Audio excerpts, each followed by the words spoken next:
Hi friends, it's Kelly, Listener Engagement Director and Weekend Host on Life 97.3. This whole month, we have been on a journey together where we have been talking about what it looks like to live the Jesus way. And it's hard to believe, but we're actually in our final and fourth and final week of the month. And this week, we've been talking about what it looks like to worship the Jesus way. One of my favorite examples in the Bible of somebody who worshiped and showed us what that can look like in our lives is King David. You see, he demonstrated for us that worship is not something that is meant to be just a couple hours a week, but it's actually like a woven thread throughout our every single moment of every single day.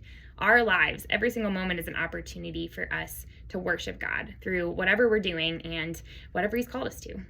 And one of my favorite scriptures is in the book of Psalms. I'm going to read that. Psalm 6, 3-4. It says, "Because your love is better than life, my lips will glorify you.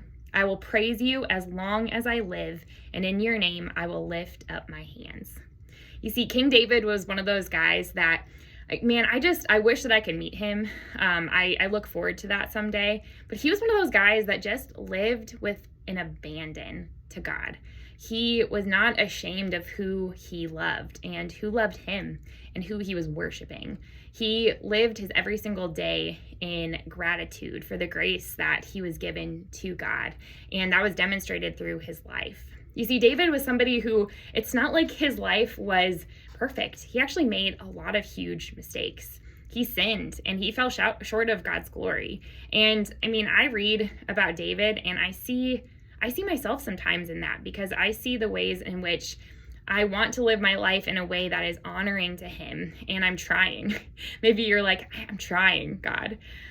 And if you relate with that, I hope that this is just a reminder to you that the tendency, and I think the temptation when we feel like we have fallen short and when we have sinned is to hide, is to go into darkness and not live in the light and the freedom that we have been given because of Jesus.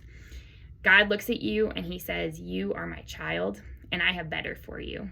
So if your tendency and your temptation, if you are making mistakes or you have sinned, is to retreat, I just want to encourage you, go towards him, because all he has for you is gracious and open hands. And maybe if you extend your hands to him in worship, you're going to find that there's even more freedom there. And he has promised that to you and to me.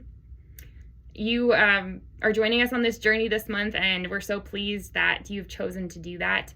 When we go about the rest of our days together on this journey, I pray that together we can learn to worship the Jesus way, knowing that that is the most beautiful and promising and freeing way to live.